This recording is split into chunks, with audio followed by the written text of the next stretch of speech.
consultas referidas a la primera teoría de resistencia de materiales. Sí. Pensé que alguien estaba... Bueno, buenas tardes a todos los que se incorporaron.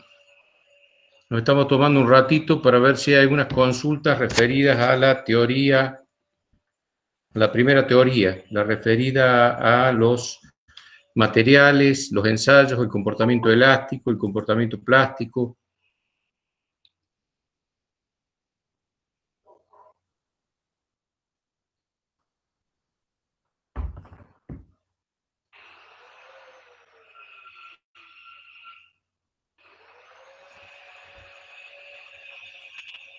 Los que quieren hacer alguna consulta, bueno, lo pueden hacer por el chat, o los que tengan micrófono, habiliten el micrófono, no somos tantos en este momento. Dudas, consultas referidas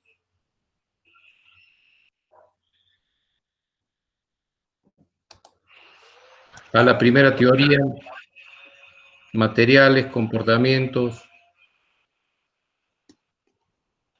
Profe, ¿hay probetas de diferentes tamaños y forma o es la que más o menos uno las ve así, de una longitud de 20, 25 centímetros? Las probetas están estandarizadas para que los resultados sean intercambiables entre lo que se hace en Alemania, en Japón y acá. De todas maneras, los mismos videos lo especifican, que para que sea más general el tema, se toma tensión y no fuerza, y se toma deformación específica, no deformación respecto a la probeta inicial, de manera que puedan generalizarse los resultados con independencia del tamaño y la forma de la probeta. Pero son ensayos estandarizados.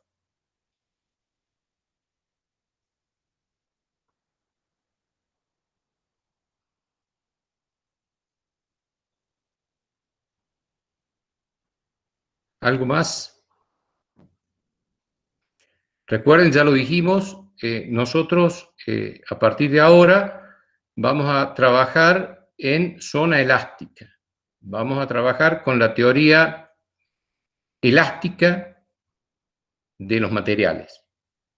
Hay una teoría plástica que no incluye el desarrollo de la materia, no la vemos. Entonces, cuidado cuando revisen la bibliografía, los libros, tengan cuidado que nosotros el enfoque plástico no lo vemos, solo el elástico. Nosotros trabajamos en la primera parte del diagrama, la parte lineal, que corresponde a la ley de Hooke.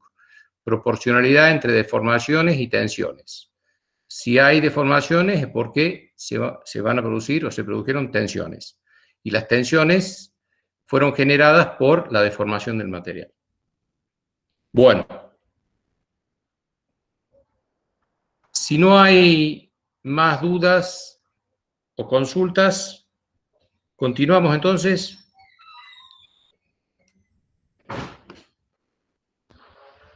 Continuamos.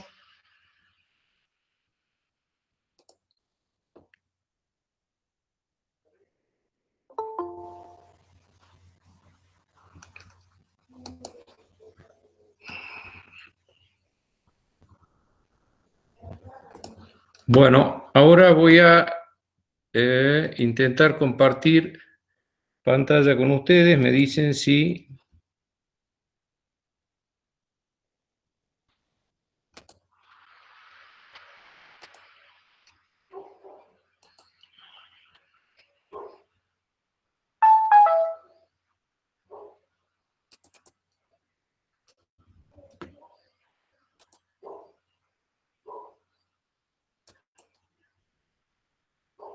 Por favor, me confirman que están viendo la pantalla donde dice estática, flecha, fuerzas. ¿Sí? Sí, se ve, profe. ¿Se ve? Sí. Bueno, perfecto. Bueno, entonces, a ver, volviendo un poco a lo conceptual. En estática trabajamos con fuerzas, ¿de acuerdo? Con fuerzas. Nuestros sólidos rígidos estaban representados solamente por una línea, ¿sí? Era solo el eje de la pieza. Entonces esas fuerzas las proyectábamos primero en las direcciones X e Y que correspondan, los planos inclinados con X' y prima, las direcciones que correspondan. Después vimos la conveniencia de, si hacíamos referencia a secciones, establecer que esas fuerzas sean perpendiculares o paralelas a las secciones en que estemos estudiando.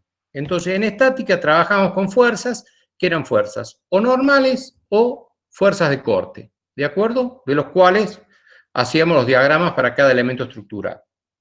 Cuando entramos ahora a resistencia y materiales, ya estamos en presencia de sólidos rígidos que tienen ya dimensiones, tienen un espesor, un alto, una profundidad, ya tienen una forma, son perfiles doble T, U, cuadrados, caños. Entonces, ya esas fuerzas están aplicadas sobre secciones, lo que repercute en tensiones. Nosotros le llamamos tensiones, otros autores le llaman esfuerzos, nosotros le llamamos tensiones, atenti, ¿no? Entonces, esas tensiones son las fuerzas que vimos en estática, pero aplicadas en secciones, distribuidas de alguna manera en secciones.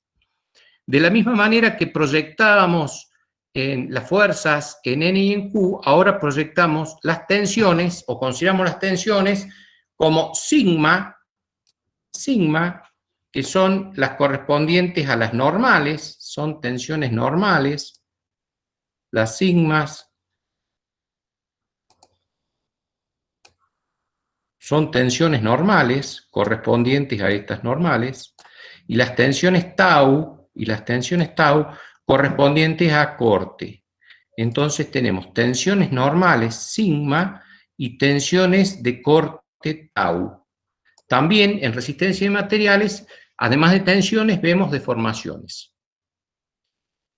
¿Estamos? Bueno, acá hay una pequeña representación de una sección con un alto determinado, y aquí teníamos aplicadas las fuerzas normales y de corte, que ahora aplicadas o distribuidas en esta sección van a dar origen a estas tensiones o estas tensiones.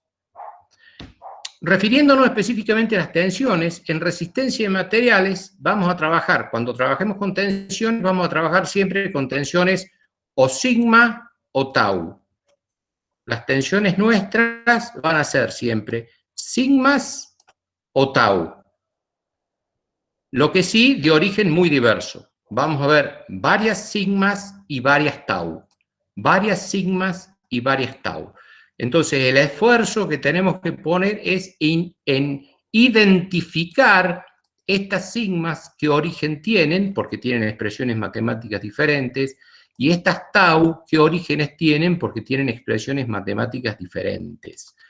Al igual que las fuerzas X e Y o normales y de corte, las tensiones sigma de los diferentes elementos estructurales se pueden sumar algebraicamente, y las tensiones tau provenientes de diversos fenómenos se pueden sumar algebraicamente, llegando entonces a un entendimiento completo del estado tensional. Nosotros damos el inicio a la resistencia de materiales desde lo más simple hasta lo más general. A medida que vayamos avanzando en resistencia de materiales, vamos a ir generalizando. Nuestro enfoque es de lo particular a lo general, de lo simple a lo complejo. Hay algunos autores, alguna bibliografía que hacen un camino inverso, eso corresponde a cursos de ciclo superior.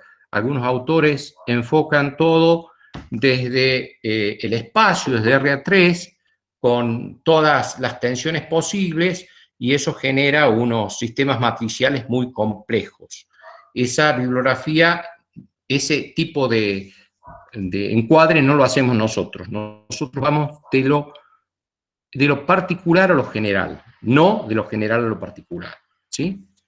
Esto implica que cada elemento que vamos viendo en su momento, después lo vamos a ir ajustando de manera de generalizar. Por lo tanto, debemos comprender total y absolutamente el comportamiento de cada uno de estos elementos que vamos desarrollando, porque después se van a ir juxtaponiendo. Bueno, hasta aquí dudas, consultas.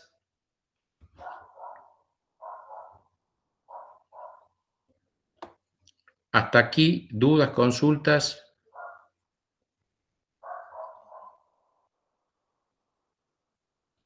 Bueno.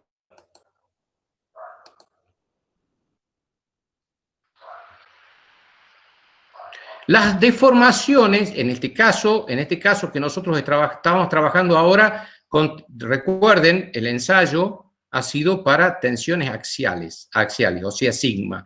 Y las deformaciones a las que hasta ahora hemos hecho referencia, ahora vamos a profundizar, son los acortamientos y alargamientos en función de que el elemento estructural esté traccionado o comprimido, ¿no? Estas sigmas terminan siendo tracción o compresión, tal como vimos en los reticulados. En ese momento eran fuerzas.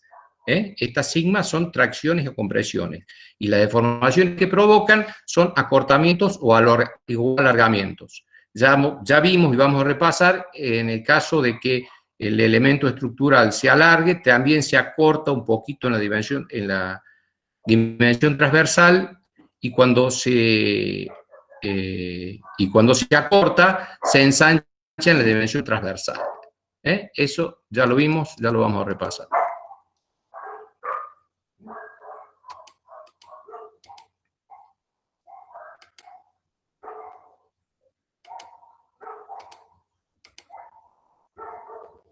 Estoy en el pizarrón solamente con algunos elementos que están todos en la bibliografía. Están todos en la bibliografía. Aquí estamos queriendo representar una sección cualquiera. Una sección cualquiera, ¿sí? Con la fuerza axial. Una sección cualquiera. Aquí tengo la fuerza, aquí tengo las tensiones. La distribución de tensión es constante en todo el material. Si hiciéramos un análisis de dónde está aplicada la fuerza, para que estemos en presencia de tensión axial pura, solamente tensión axial, esta fuerza debería estar ubicada en el baricentro de la sección, en los baricentros de la sección. O sea, la única manera de asegurarnos de estar en presencia de tensión axial simple, o sea, única y exclusivamente tensión axial, es que la fuerza aplicada sea baricéntrica. ¿De acuerdo? Eso se da, por ejemplo, en las sogas, en las cuerdas, en las lingas. En otros elementos deberemos verificarlo. En ese caso estaremos en la seguridad de que solamente se producen sigmas igual a el cociente entre la fuerza y el área. Fíjense, no ponemos peso, sino la fuerza, la que corresponda, y el área. Acá no hace referencia solamente a la sección del área, así que es independiente de la forma, sea un cuadrado, un círculo, un perfil U, lo que sea, ¿sí? Y tal como vimos la clase pasada, acá tenemos desarrollada la ley de Hooke, fuerza sobre área, módulo de elasticidad longitudinal del material, el alargamiento o acortamiento sobre la longitud inicial. La fórmula desarrollada, ley de Hooke. Estamos en la primera parte del diagrama, en la parte lineal, donde tenemos proporcionalidad de tensiones y deformaciones. Entonces, si podemos asegurar que nuestra fuerza aplicada se ubica siempre en el baricentro de todas las secciones, en ese caso podremos tener por seguro que ese elemento estructural solamente estará sometido a tensión axial simple, y cuya ley de distribución sigma es igual a fuerza sobre área, lo que nos asegura una ley de distribución uniforme. O sea, todos los infinitos puntos de este elemento estructural, estarán sometidos a la misma tensión sigma, y será siempre igual a la fuerza aplicada sobre el área. Todos estos infinitos puntos de la sección. Entonces, es una ley de distribución constante, igual siempre, igual a sigma igual a fuerza sobre área. ¿Dudas, preguntas hasta aquí?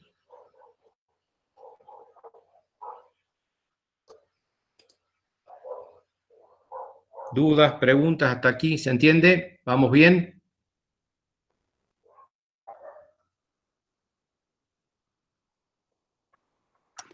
La fuerza se hace en los dos lados de la pieza, digamos así. La pieza tiene que estar en equilibrio, como vimos en las barras del reticulado. Si las fuerzas no fueran iguales y opuestas, estaría viajando, no sería un problema de estática. Nosotros vemos los problemas de estabilidad y de estática. Entonces, el elemento estructural tiene que estar sometido a la misma fuerza igual y opuesta, si no, no estaría en equilibrio.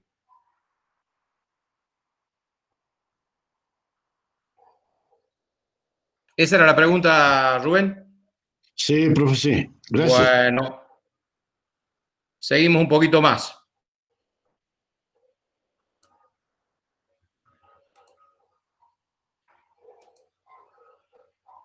Bueno, supongamos un elemento estructural cualquiera. Supongamos esta barra. Sometida a estas fuerzas, en este caso de tracción, podría haber sido de compresión. ¿De acuerdo? Este elemento estructural, parecido a la probeta, donde la fuerza siempre pasa por el baricentro de la sección. Siempre pasa por el baricentro de la sección, por lo tanto podemos afirmar que estamos sometidos a tensión axial. ¿Sí? Y como la tensión sigma va a ser el cociente de la fuerza sobre el área, aquí tengo el diagrama de las tensiones sigmas. La fuerza constante, y aquí al disminuir el área aumenta la tensión. ¿De acuerdo? ¿Se entiende? Entonces este corresponde a este. En vez de un diagrama de normales de fuerzas, este es un diagrama de tensiones. Y aquí está queriendo representar el valor de las tensiones para cada una de estas secciones.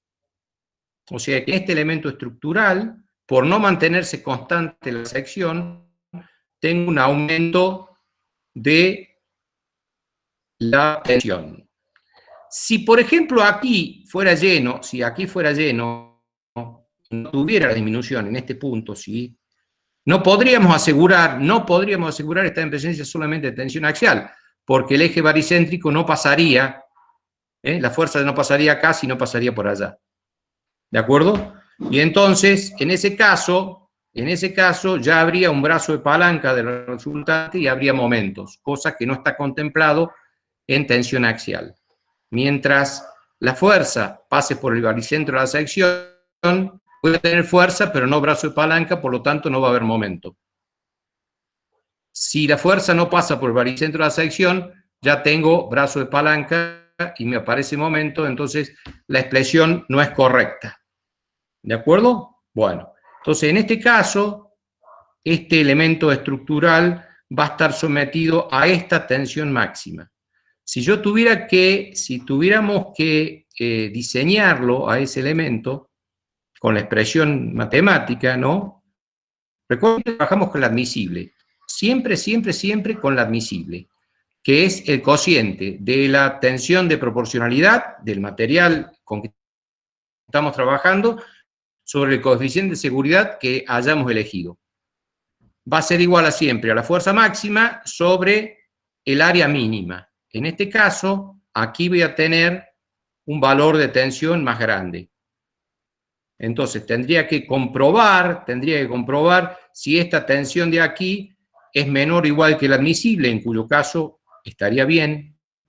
Si fuera un problema de comprobación, tendría que comprobar que esta tensión sea menor que la admisible, en ese caso el diseño estará correcto, o si tuviera que diseñar la pieza, tendría que despejar de aquí la sección, pasar dividiendo la tensión admisible y buscar la sección que generalmente le llamamos necesaria. Buscaríamos la sección necesaria trabajando siempre con la tensión máxima posible. ¿Sí? En ese caso, si fuera así, tendría una pieza superdimensionada, porque estas partes estarían trabajando a una tensión menor que la admisible, y esta parte estaría trabajando a la tensión admisible. Entonces, esta parte estaría trabajando justo a la tensión, la correcta, y aquí me estaría sobrando material. Si fuera el caso, si además sucediera que en ese elemento estructural, por algún motivo, se le hace una perforación, tiene un hueco acá, supongamos que tiene un hueco, se le ha efectuado un hueco ahí, ¿sí? Entonces podría suceder que esta sección sea menor que esta. Podría suceder que esta sección sea menor que esta. Supongamos que sea el caso, entonces tendríamos que reemplazar no esta sección, sino esta. Siempre la sección mínima. Este fenómeno, siempre que la perforación esté en el baricéntrico, de asegurarnos que el esfuerzo sea normal. Si esta perforación fuera ya desplazada, ya tendríamos una resultante que no coincide con el baricentro y ya tendríamos un momento y no podríamos aplicar únicamente la tensión axial, ¿sí? Entonces, para el dimensionamiento o verificación de la estructura, siempre debemos tener en cuenta la llamada, generalmente por los autores, la sección crítica. La sección crítica. Si la fuerza fuera constante, en este caso no es el problema de la fuerza, acá lo que importa es la sección, la menor sección que va a provocar la mayor tensión. Si despejáramos el área y pasáramos esto acá, el área que necesitáramos sería el área, algunos autores le llaman el área necesaria. El área necesaria. Supongamos que en la ecuación despejamos y por una sección cuadrada me da 10 por 10 centímetros. Entonces la sección necesaria, la que necesito para que la pieza no supere la tensión admisible, sería una sección de 10 por 10. ¿Sí? Bueno. Hasta aquí. Dudas, consultas. Fíjense que el problema nunca va a ser en resistencia de material la fórmula. Nunca el problema va a ser la fórmula. Va a ser la interpretación que nosotros hagamos de la fórmula. Las fórmulas son muy sencillas, muy fáciles, muy elementales, y todos los subíndices que le necesitamos poner o lo que ponen los autores quedan a criterio de quien está resolviendo. En ningún lado de la fórmula dice mínimo o necesario o máximo o mínimo. Esas son cuestiones que debemos resolver nosotros, quienes planteamos y resolvemos el tema. Las expresiones matemáticas son siempre las mismas, no presentan ninguna dificultad. Es un tema de interpretar el problema y abordarlo, ¿sí? A veces cuando desconocemos la cosa pensamos que el problema está en las fórmulas e intentamos machetearlas y tenerlas todas a mano, después nos damos cuenta que no tiene ningún sentido, ningún sentido. Bueno, dudas, consultas hasta aquí. ¿Están siguiendo bien? ¿Se escucha? ¿Se ve bien?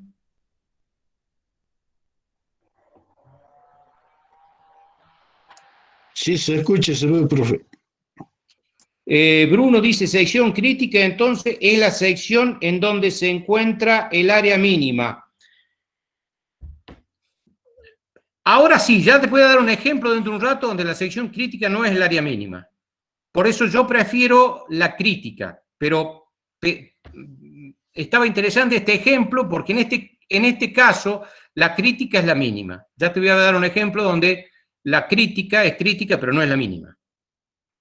A ver, como la expresión matemática me dice fuerza sobre área, yo tengo que estudiar cuál es el área. Es responsabilidad del alumno, del ingeniero, ver cuál es el área que corresponde. No es cualquiera. No es cualquiera. No es un problema de la fórmula. no es un problema de la fórmula. A ver, le voy a dar un ejemplo. Supongamos que tengamos una cadena con eslabones de acero y por algún motivo se nos cortó la cadena y la empalmamos con un alambrito. Unimos los dos tramos de cadenas con un alambrito y tiramos. ¿Qué va a pasar?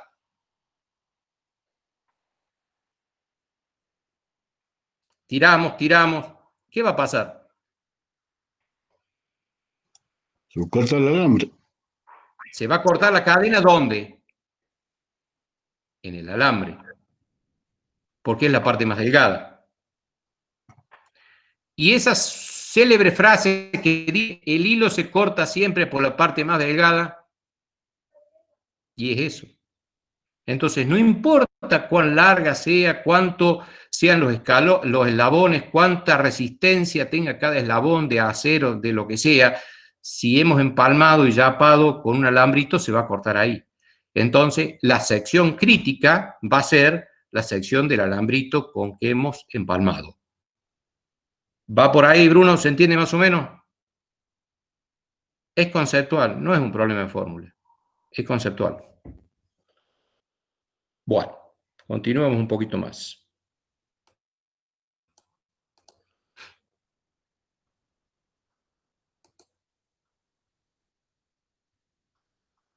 Bueno, en estática, como trabajamos con líneas, todos los elementos estructurales nuestros eran líneas, no teníamos en cuenta el peso propio, no teníamos forma de tener en cuenta el peso propio porque no había material, no había espesor, no había profundidad, pero ya debemos tener en cuenta el peso propio. Entonces este es un ejemplo que está en la bibliografía de una barrita empotrada aquí y sometida a una carga P, vertical descendente, siempre axial, vertical descendente, y además con el peso propio de la barra. Esta barra que tiene un material tanto, tiene peso propio. Entonces, esta barra está sometida a la fuerza externa P más su peso propio, que se supone que si el material es homogéneo, el peso propio va a ir por el baricentro de la figura. Por lo tanto, estoy en presencia de dos fuerzas que coinciden en el baricentro de la figura. Y ahí tenemos, ¿no?, la expresión matemática. La carga total va a ser el peso por el peso específico del material, por la sección, por el desarrollo longitudinal de la pieza. Entonces, la tensión sigma va a ser igual a la carga sobre, a ver,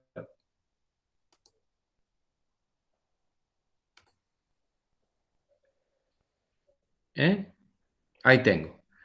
La sección, perdón, acá tengo la carga, y acá si yo buscara la sección, si necesitara despejar qué sección necesito para que esto no se corte, no se rompa, va a ser la carga sobre la tensión admisible menos el peso específico por la longitud. Recuerden que la carga siempre es constante, pero si yo estoy aquí, si estoy aquí en esta sección, el peso que tiene que soportar es ninguno en esta sección, porque no hay nada por abajo. En cambio, en esta sección, la carga que tiene que soportar es el peso P más el peso de toda la barra. Y aquí hay una variación lineal desde 0 hasta L del peso de toda la barra. Entonces, depende en la sección en que esté, va a ir variando el peso propio de la barra, el material que quede por debajo. En este caso, porque la barra está colgada, ¿De acuerdo? Bueno, esto es para tener en cuenta porque el peso propio de las estructuras siempre existe. Algunas veces en los libros los autores se dice despreciando el peso propio, pero en realidad hay que hacer un análisis previo y determinar que el peso es poco significativo para excluirlo del cálculo, sino siempre debe ser considerado el cálculo. El peso es una fuerza más que a veces es significativo y a veces no. Por ejemplo, una estructura reticulada por definición el reticulado tiene poco peso propio. Entonces, en un reticulado no tener en cuenta el peso propio, bueno, parece razonable, parece razonable. ¿Qué se les ocurre a ustedes? A ver, los reticulados que hemos resuelto, una vez que los dimensionamos, y ya ese reticulado tiene un determinado espesor de la barra, por ejemplo, una madera cuadrada de tal longitud, ¿cómo podríamos hacer para considerar en el cálculo, incorporar en el cálculo el peso propio? ¿Qué se les ocurre? A ver, ¿alguna idea? Cuando lo hicimos en estática, no tuvimos en cuenta el peso propio. Entramos a resistencia de materiales, tomamos cada barra, le aplicamos la fórmula de la tensión axial, despejamos el área y buscamos el área. Entonces, cada barra ahora tiene una sección. Es una madera de sección 10×10, 8×8, 4, lo que sea. Por lo tanto, tiene un peso. Entonces, ya podríamos ajustar el cálculo previo considerando el peso propio del reticulado, más allá de las cargas que soporta. ¿De qué manera que creen ustedes que lo podríamos hacer? ¿Cómo podríamos considerar el peso propio?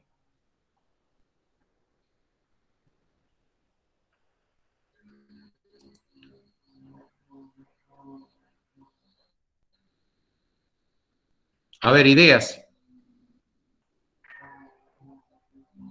sugerencias. Tomando las medidas por la densidad. No, eso es calcular el peso, eso es calcular el peso de la barra. Ahora, en el cálculo del reticulado, ¿cómo hago para incluir el peso en el cálculo del reticulado? A los ingenieros industriales, las ingenieras industriales, ¿qué proponen? Ya habíamos dicho en los reticulados que las cargas están aplicadas en los nudos. Entonces, por ejemplo, en una barra horizontal cualquiera, podríamos considerar que la mitad del peso de la barra está aplicada en un nudo y la mitad del peso propio de esa barra está aplicado en otro nudo. Entonces, distribuir los pesos propios de las barras en los nudos sobre los cuales apoyan cada una de las barras. Y realizar un segundo cálculo del reticulado, ya incluyendo, además de las cargas externas, el peso propio. No debería variar sustancialmente si el reticulado está bien diseñado. Un reticulado es un elemento que tiene que ser liviano, casi todo aire. No debería ser sustancial, pero una segunda aproximación, un cálculo más exacto, considerando el peso propio, que lo tiene, podría ser aplicando este criterio, dividiendo el peso de cada una de las barras en los nudos en los que confluyen las barras. ¿Qué les parece?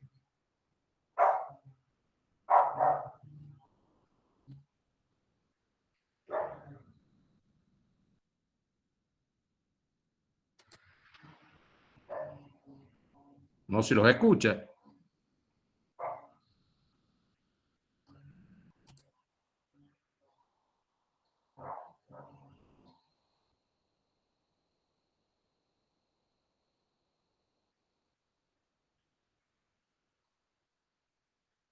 ¿Se entendió? ¿Se entendió?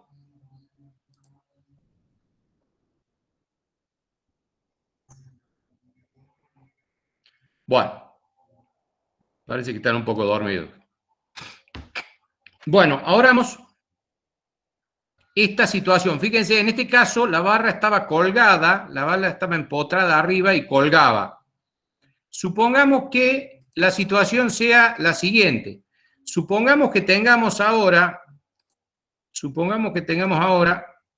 una barra, ¿sí? Pero empotrada en la parte inferior. Empotrada en la parte inferior. Sometida a una carga axial P, una carga axial P. Producto de esta carga axial P, solamente considerando la carga axial P, la ley de distribución de las tensiones, sigma, es constante. Todos los infinitos puntos de esta barra van a estar sometidos a una tensión sigma igual a P sobre A, donde P es esto, sección es esta. Ahora, si consideramos el peso propio de esta barra, ¿sí?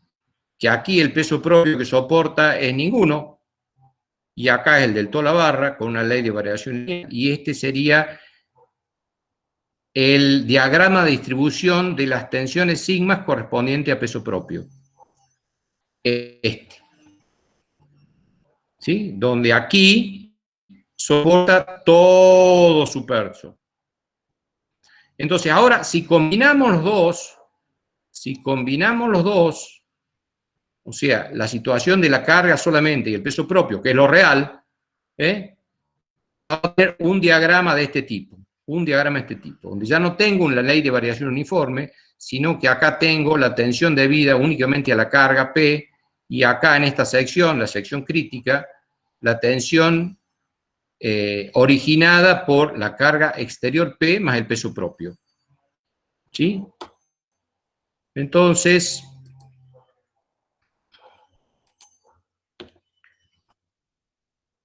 esta sería la expresión matemática de esta. La tensión igual a la carga sobre el área.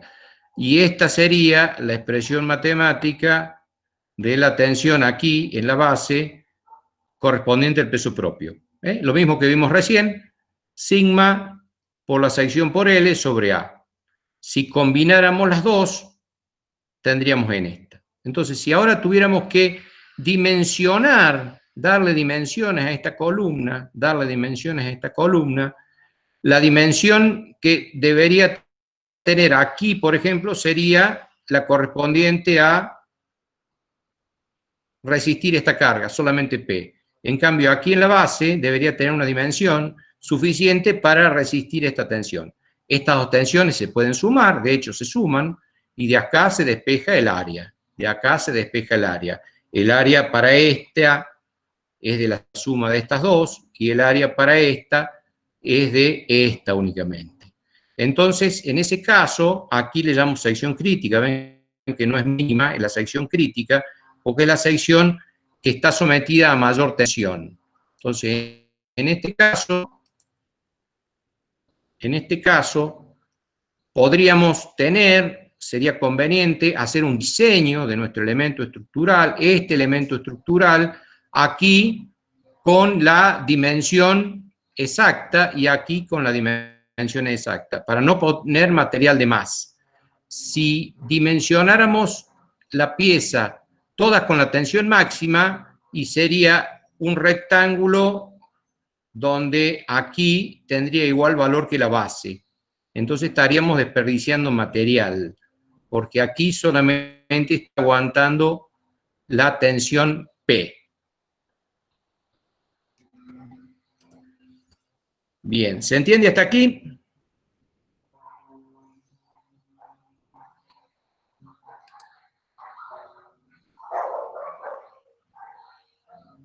¿Dudas, consultas? ¿Dudas, consultas?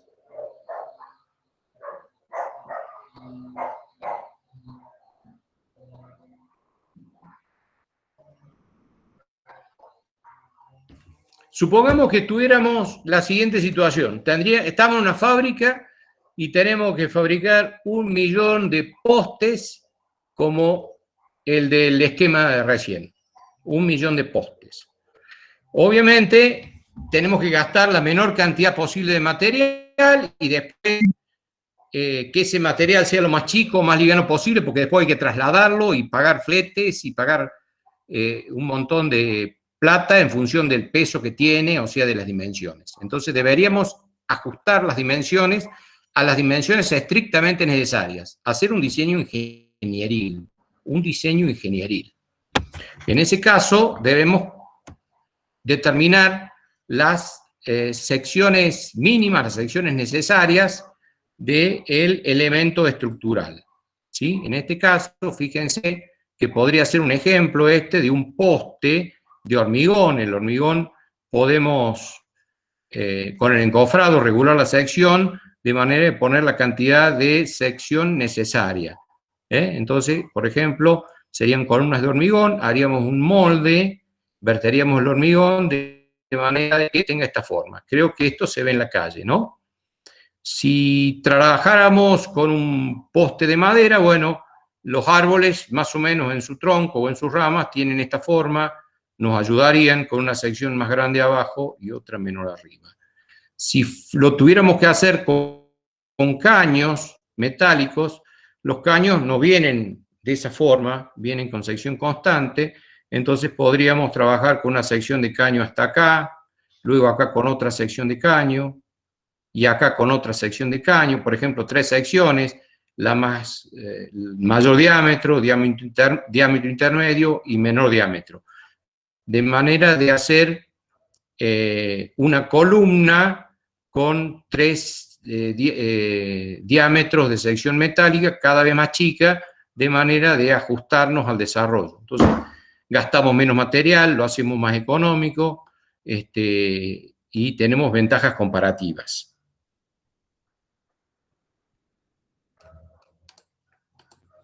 Bueno, dudas, consultas.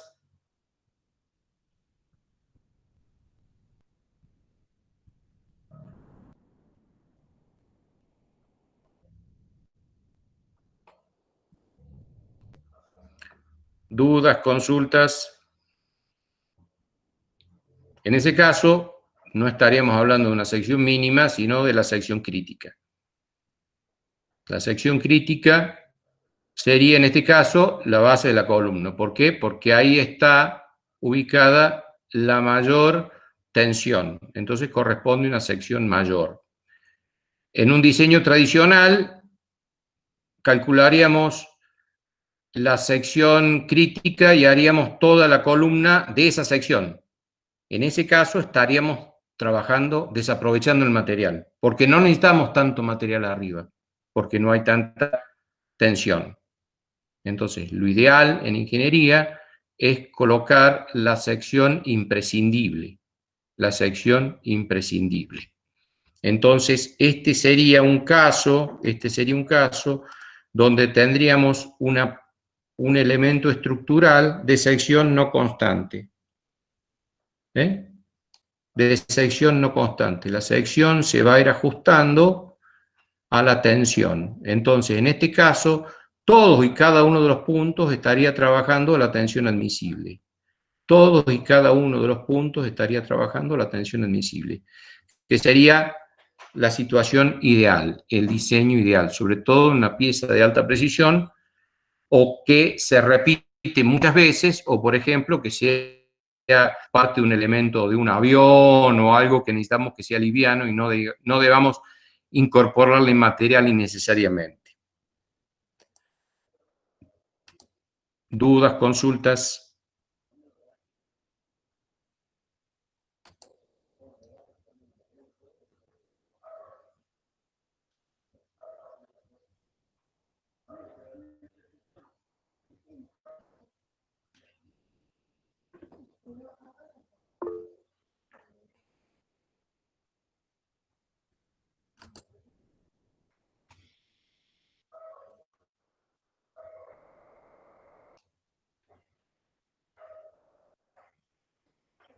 Dudas, consultas, continuamos.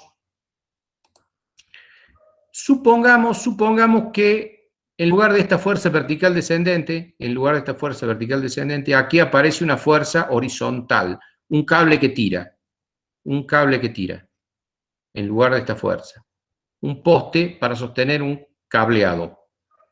Pregunta, en ese caso, ¿estamos trabajando con tensión axial o ya no? Si en lugar de esta fuerza vertical aparece una fuerza horizontal, en ese caso, ¿podemos aplicar la expresión matemática esta o ya no?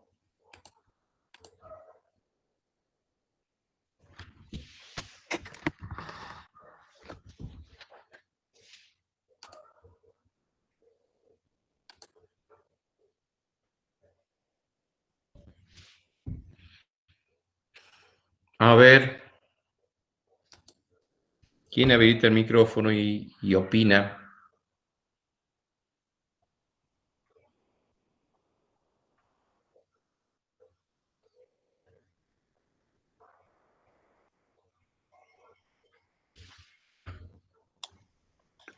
Yo creo que no, profe, ¿Por qué no? porque ya serían dos fuerzas. ¿Por qué dos fuerzas? Dijimos que sacamos la fuerza P y en vez de vertical la ponemos horizontal.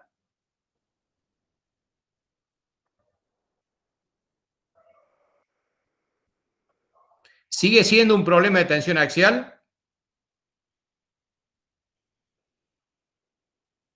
Si hiciéramos los diagramas que vimos en estática, los diagramas NQM, ¿aparecería solo un diagrama N de normales?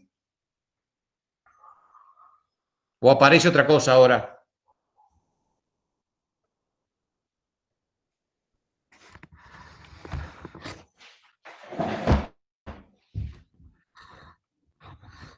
Ahora tenemos una vía en voladizo.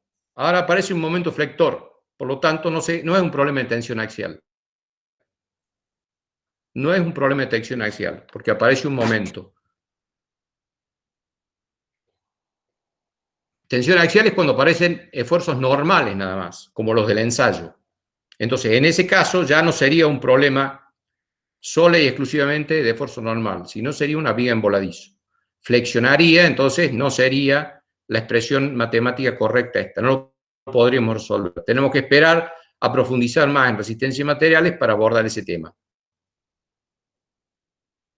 Si acá entre poste y poste, tiramos un cable horizontal y lo tensamos, entre poste y poste, un tendido eléctrico, y lo tensamos. El cable, ¿a qué va a estar sometido? ¿A qué tipo de tensiones va a estar sometido?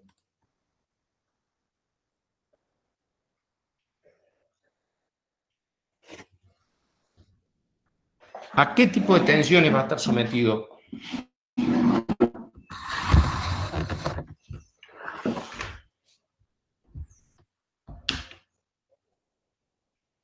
Si lo tensamos, va a estar sometido a tracción, ¿sí o no?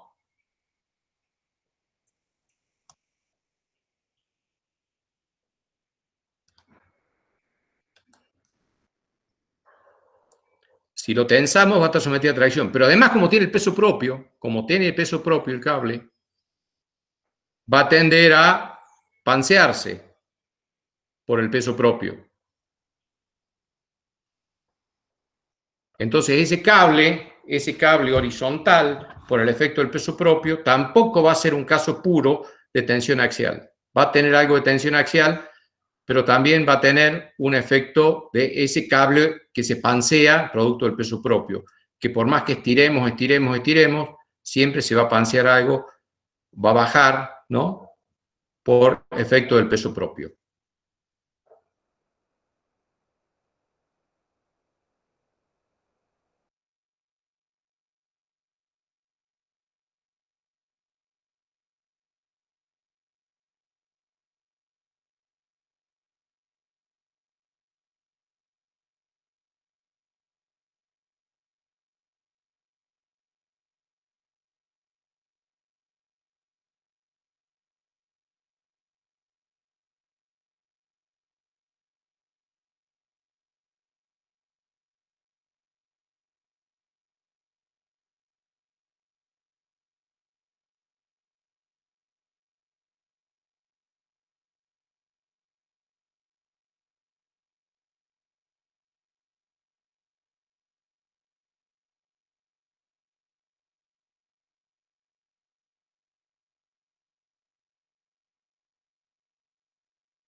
Hola, hola. ¿Ahora sí? Se ve cortado, ¿no?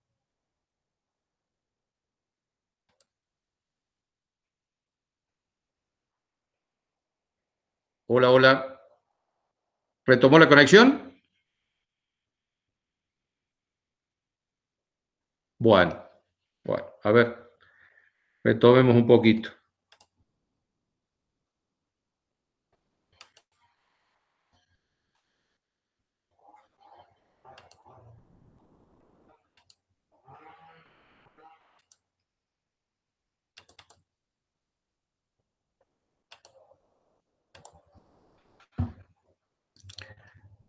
A ver, ¿me confirman? ¿Están compartiendo la pantalla?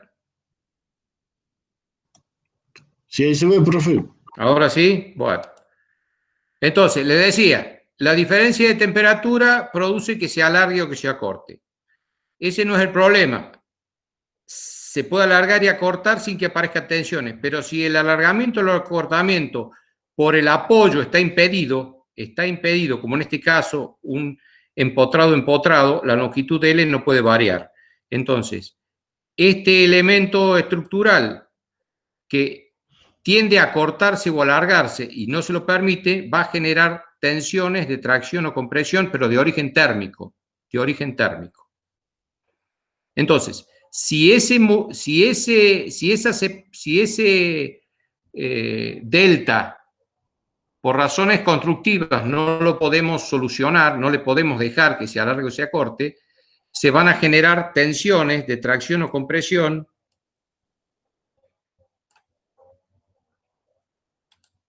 que serán igual a sigma alfa por E por delta T. En ese caso, si el alargamiento o el acortamiento está impedido, debemos incorporar a las fórmulas anteriores también la tensión sigma producto de la temperatura. Entonces haremos el sigma producto de la carga más el sigma producto de la diferencia de temperatura. Si es que no podemos asegurar, que esta deformación se vaya a producir. Supongamos que estemos trabajando en el montaje de las vías metálicas de un ferrocarril, que están sometidas a la diferencia de temperatura entre el día y la noche. ¿Sí? Entre el día más caluroso y más frío. Entonces, esos rieles en verano se van a dilatar y en invierno se van a comprimir. Supongamos que estemos en el día más frío del año. ¿Cómo montaríamos esos rieles? Supongamos que estemos en el día más frío del año. ¿Cómo montaríamos esos rieles?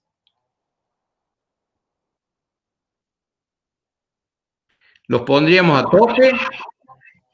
No, siempre hay que, lo que yo vi, siempre hay una distancia. No, pero ahora no es lo que vio. Ahora es, ingeniero, lo que hay que hacer. Lo que vio puede haber estado mal hecho. Supongamos que estamos en el día más frío del año.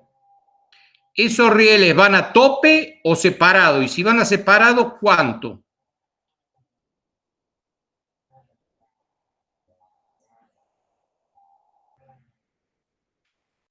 Hoy es el día más frío del año, supongamos. Cuando sea el verano, ¿qué va a pasar con los rieles? Se dilatan. Entonces, si hoy los puso a tope, le va a aparecer la tensión que vimos recién, que está de más. Porque Claro, los se va a rieles deformar. tienen que soportar el peso de todo el tren. Y encima lo va a hacer trabajar innecesariamente a compresión o tracción, no tiene sentido. Entonces, en el día más frío del año, tendría que separarlos esta distancia, esa distancia, de manera tal que cuando venga el día más caluroso del año, se puedan dilatar esa distancia y en el día más caluroso del año estén a tope. Estén a tope y no se estén empujando uno con el otro y no estén generando tensiones térmicas innecesarias en unos rieles que su función es otra. ¿Se entendió?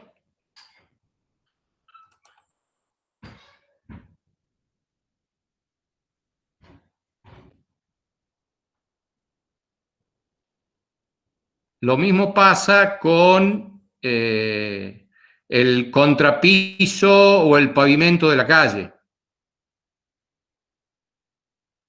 ¿Sí? En el pavimento de la calle tenemos que poner la separación de manera tal de que se permita ahí la dilatación y contracción del pavimento de la calle para que el pavimento no choque contra el mismo, porque su función es soportar el peso exterior, no chocar un paño con el otro y generar tensiones innecesarias que lo van a hacer más caro y más difícil.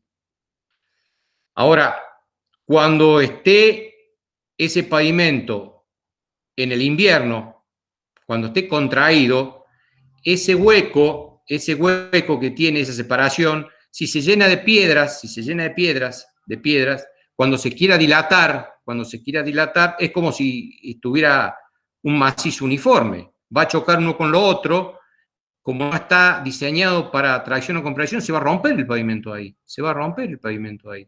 ¿Por qué? Porque esa separación no fue bien materializada, se llenó de piedras.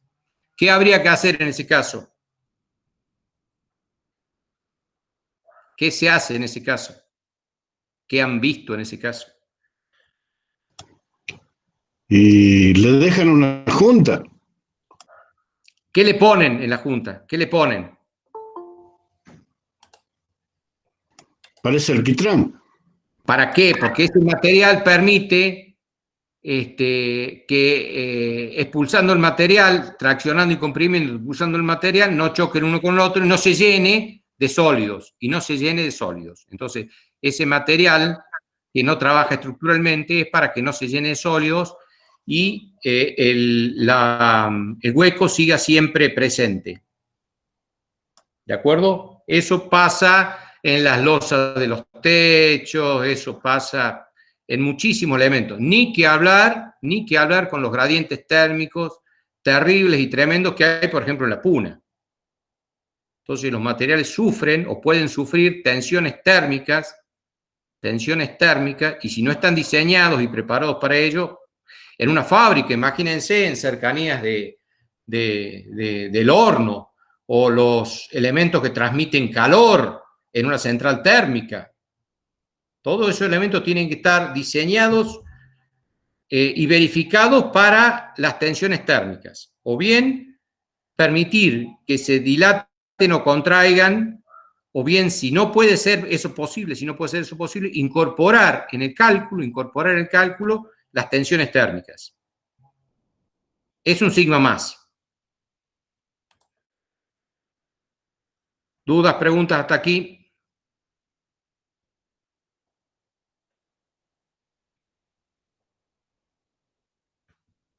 ¿Dudas, preguntas hasta aquí?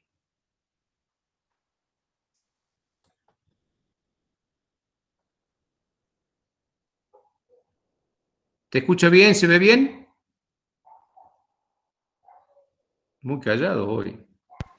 Brenda, Franco, Adrián. Sí, sí se ve y se escucha bien.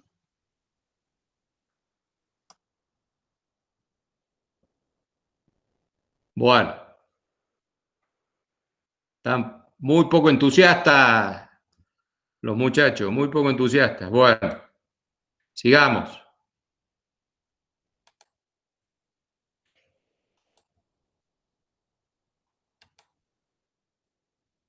Bueno, este era solamente un gráfico representativo de Poisson. Dijimos que cuando el elemento estructural está sometido a tensiones de tracción o compresión, en este caso tracción, ven las flechas que salen. ¿Por qué no una flecha sola? Porque estas son tensiones. Tensiones, sigmas, no fuerzas, tensiones. Este material se va alargar en la dirección horizontal y acortar, disminuir en la dirección perpendicular. No en la misma proporción, no en la misma proporción. No es lo mismo que se alarga que lo que se acorta menos. Eso depende del material y está establecido por las fórmulas de Poisson. Sigma sobre E, esto está en la bibliografía y ya lo vimos en la primera clase. A tener en cuenta la deformación transversal del material, no solo la longitudinal, sino también la transversal.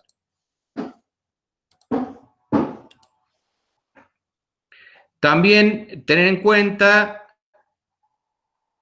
el teorema de Saint-Venant, que especifica que en la ley de distribución de las tensiones, la ley de distribución de las tensiones es esta es su expresión matemática, eso se da en promedio en la superficie de la pieza. Pero cuando estamos muy próximos a los bordes, a la aplicación de las cargas, por ejemplo, en este caso, la ley de distribución de la carga no es uniforme. La ley de distribución de la carga en cercanías de la carga no es uniforme. Sí en un tramo intermedio. Entonces, en proximidades de la carga, puntual, la ley de distribución de las tensiones no es uniforme, entonces no sería exacto aplicar esta, porque esta varía, no es constante. Esta fórmula es aproximadamente aplicable cuando estoy lejos de la carga, dentro de la pieza, en cualquier punto dentro de la pieza, entonces esto se parece a un rectángulo. Pero en cercanías de la carga, en el borde de la pieza, esta ley de distribución no es uniforme y aparecen tensiones mucho más grandes que las reales. Lo cual es totalmente sensato, Ustedes piensen qué efecto tengo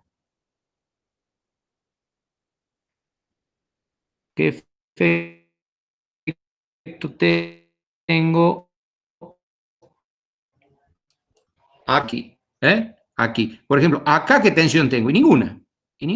¿Y por qué no está aplicada la carga? Acá ninguna. Acá cuando me voy aproximando está la carga aplicada. Entonces sí, hay una tensión provocada, pero aquí ninguna.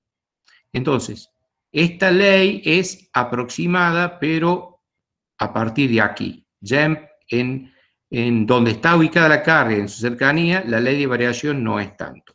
Esto sugiere que debe aplicarse, claro, la carga puntual es una cosa ficticia, ninguna carga es puntual, ninguna carga tiene sección cero, todas las cargas son aplicadas, distribuidas en una sección muy pequeña. Entonces aquí habría que hacer un mecanismo de distribución de manera de que esta carga no esté aplicada acá, sino lo que va a provocar es que esto va a arrancar el material acá.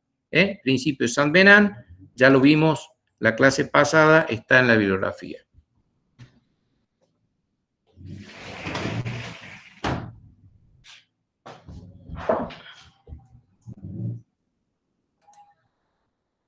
Bueno, dudas, consultas hasta aquí. Dudas, consultas hasta aquí.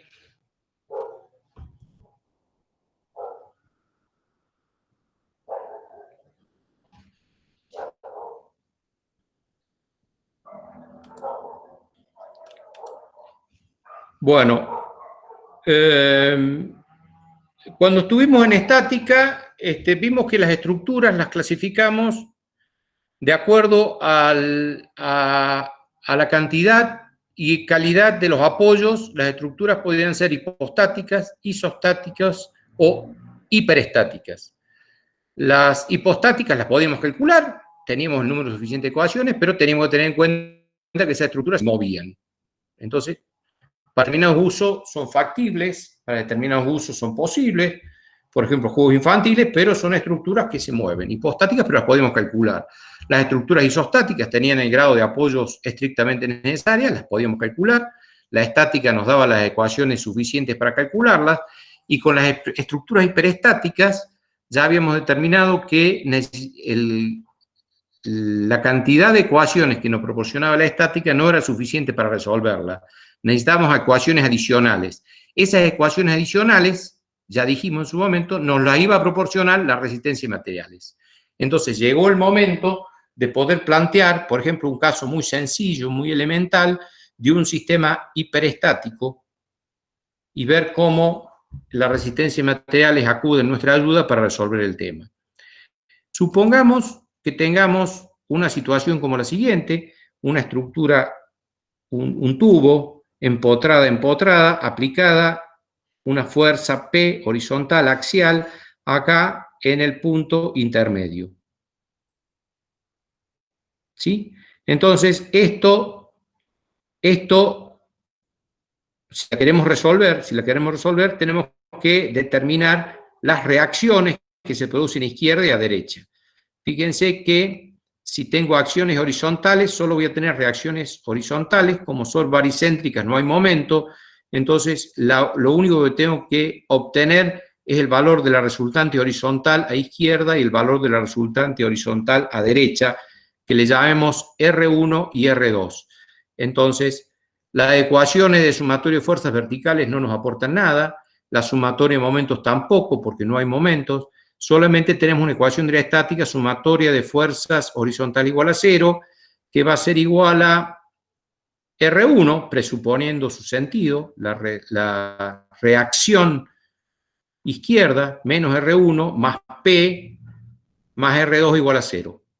La única ecuación que nos provee la estática, las otras no nos sirven, y tenemos acá dos incógnitas, R1 y R2, dos incógnitas. Entonces tenemos una ecuación con dos incógnitas, necesitamos una ecuación adicional para resolver este sistema. Y esa ecuación adicional nos la va a brindar la resistencia de materiales. Si suponemos que los empotramientos son perfectos y la longitud L es inalterable, porque son apoyos perfectos, A más B va a ser una constante. A más B va a ser una constante. Esta va a ser una tensión axial. Acá está axial. R1, P y R2, axial. Entonces, un tramo de la barra, el tramo A de la barra, se va a traccionar o comprimir. Y el tramo B de la barra se va a traccionar o comprimir. Pero en cualquier caso, lo que se deforme una tiene que ser igual y contrario a lo que se deforme la otra, porque L es una constante y A más B igual a L no se puede modificar. Entonces, planteamos las ecuaciones de deformaciones axiales correspondientes al tramo A del cilindro o de la barra y las ecuaciones de deformaciones correspondientes al tramo B del cilindro. ¿Qué ecuaciones vamos a usar? Las que vimos originalmente.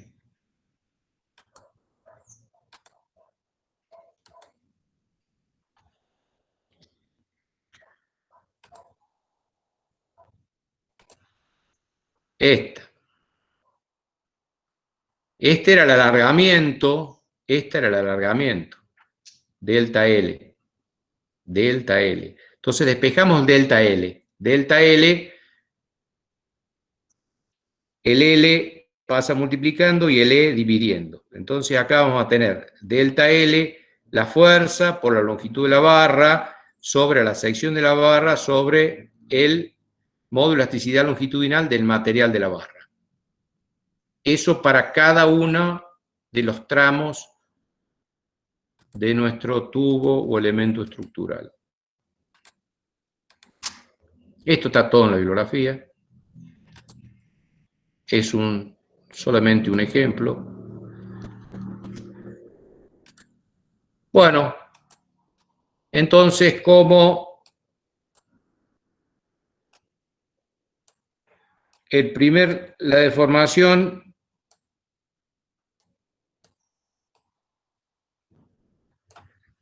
delta, la deformación total va a ser igual a 0. La deformación total igual a 0. Lo que se acorte uno va a ser lo que se alargue la otra. Entonces, en el primer tramo, la fuerza es N1 y el ancho, la longitud de la barra A sobre el módulo de elasticidad longitudinal de este material sobre la sección de ese material, más N2, que es la fuerza interna del segundo tramo de la barra, de ancho B, sobre EA igual a 0. Como vemos acá, N1 y N2 son equivalentes a R1 y R2 por equilibrio.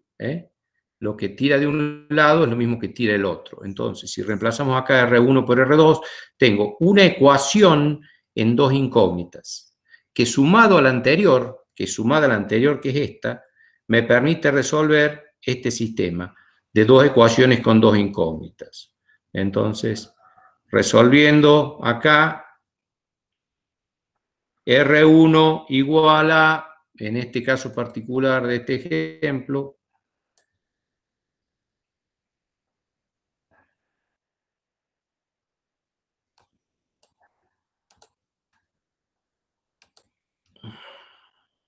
R1 igual a P por B sobre L, R2 P por A sobre L.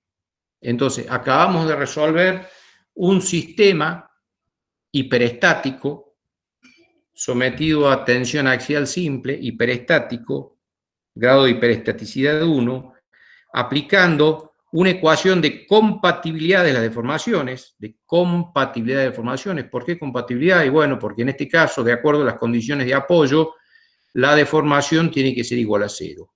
Entonces, una ecuación de compatibilidad de deformaciones. Con esta ecuación adicional de la resistencia en materiales, podemos resolver este sistema hiperestático, ¿sí? Y despejando estos valores ya podemos determinar todos los diagramas correspondientes a este elemento estructural. Entonces, en este sistema hiperestático, muy simple, muy elemental, haciendo uso de las ecuaciones de resistencia en materiales, podemos resolverlo. Esta misma situación podría haberse planteado de la misma manera, en lugar de tener este sistema hiperestático, en lugar de tener la fuerza P1, empotrado, ser sometido a una diferencia de temperatura. Si este sistema hiperestático es sometido a una diferencia de temperatura, también tengo un problema hiperestático de grado 1 y tengo que recurrir a una ecuación adicional de la resistencia de materiales para que me provea las otras dos incógnitas para poder resolverlo.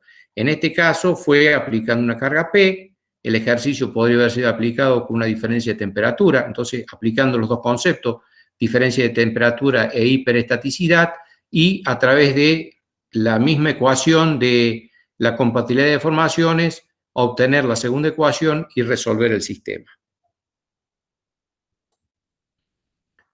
Bueno, dudas, consultas.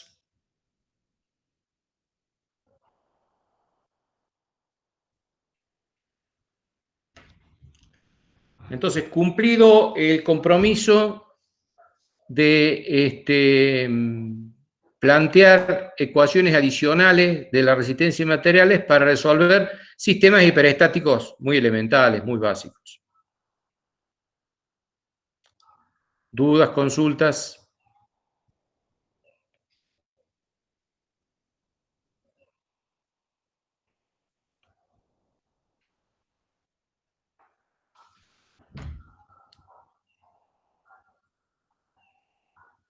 Brenda, Bruno, Emi, Franco, Marcos, nada.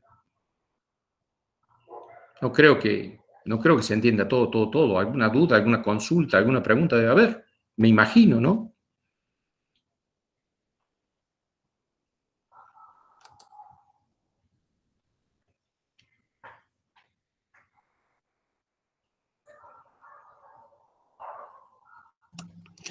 ¿Por qué dice un sistema hiperestático de grado 1?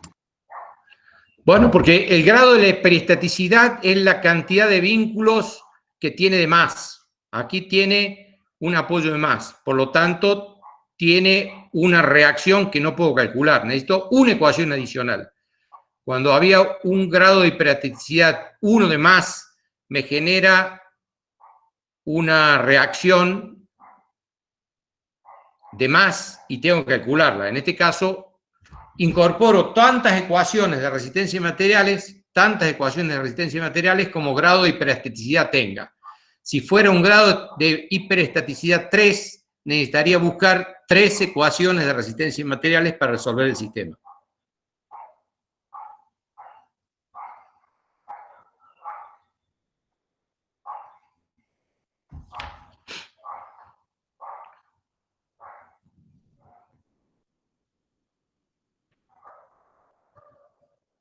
¿Dudas, consultas?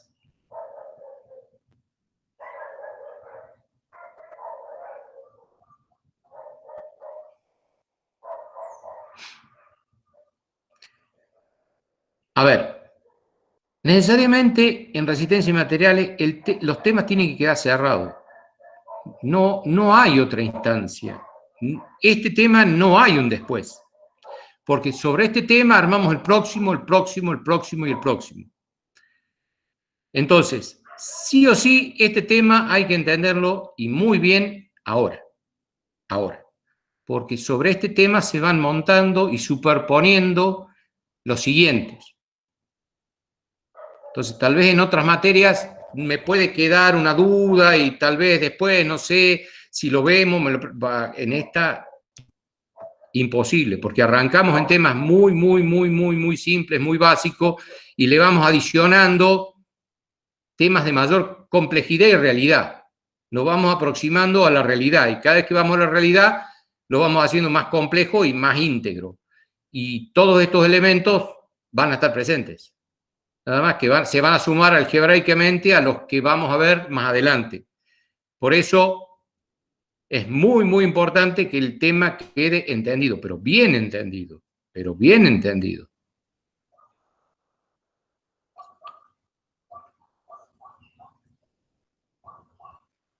¿Dudas, consultas?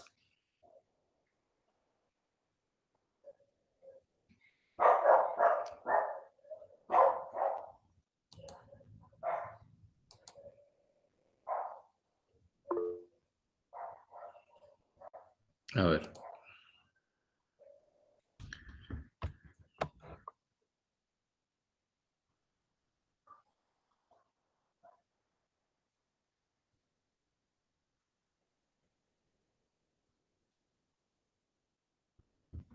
A ver, lo que dije, y lo vuelvo a decir a ver si lo dije mal o no se entendió, es que los elementos estructurales que están sometidos a efectos térmicos, si es posible, si fuera posible, dejar que se contrayeran o expandieran libremente, si es que fuera posible, eso no va a generar tensiones térmicas, porque se van a dilatar o comprimir, y eso, si se dilatan y comprimen libremente, no genera tensiones. Ahora, si eso no fuera posible, cosa que es bastante probable, porque los elementos están interconectados, están relacionados unos con el otro, no están sueltos, no están flotando, si no fuera posible dejar que los elementos se deformen térmicamente libremente, entonces debo incorporar en el cálculo las tensiones térmicas, porque si no lo hiciera, el elemento se va a romper, porque si solamente en la expresión matemática pusiera la tensión axial sin considerar la tensión térmica, que sí la tiene, el elemento no va a aguantar. Entonces, eso es lo que quise decir, Brenda.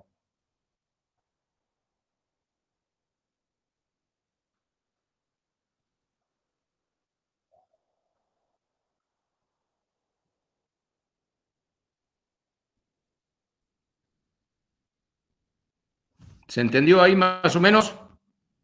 Bueno.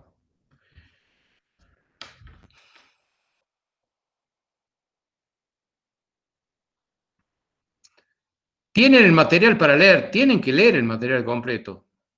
El material es abundante, a veces un autor repite lo que dice el otro, pero repite con otras palabras o con otros gráficos. Entonces, no es para torturarlos, pero sí le pongo diferentes autores porque en algunos está mejor expresado el texto, en otros mejor los gráficos. Si voy leyendo y ya dice lo mismo y entendí lo que dijo el autor siguiente, lo leo rápido, lo paso derecho. Pero es importante que vayan haciendo la lectura completa, porque si no vamos llevando teoría y práctica, va a ser imposible después. No vamos a poder abordar los temas como corresponde en resistencia a materiales, que hay que tomar una actitud activa y resolver el tema. No es una actitud pasiva como en estática, que hay que hacer. No, acá hay que resolver y tomar decisiones con el criterio que ya han estudiado o entendido en la teoría. Bueno, si no hay más dudas, si no hay más consultas, nos desconectamos.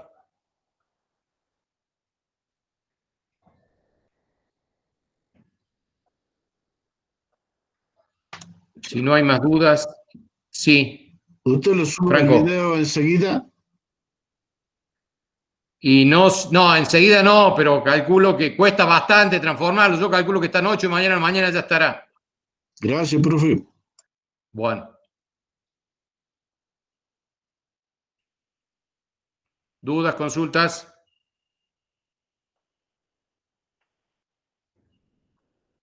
Y bueno, ¿cómo vamos a seguir? Estemos atentos a ver cómo se desenvuelve. La realidad es cambiante todos los días, así que por el momento estamos así con la fecha del cronograma de la facultad, estamos tratando de seguirlo y cumpliendo, y bueno, ustedes este jueves van a tener el trabajo práctico,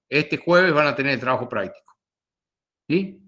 Y bueno, traten de cumplir con los trabajos prácticos, porque si no pertenecen a un grupo o elevan los trabajos prácticos y están correctos, no van a obtener la regularidad. Bueno, si no hay más dudas, más consultas, nos desconectamos hasta nuevo aviso.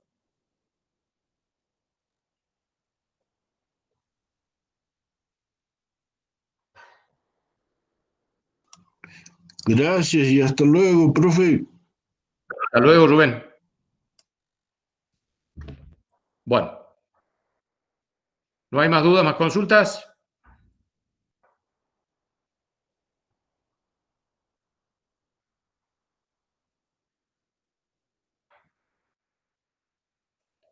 Bueno, buenas tardes y estudien mucho. Hasta luego.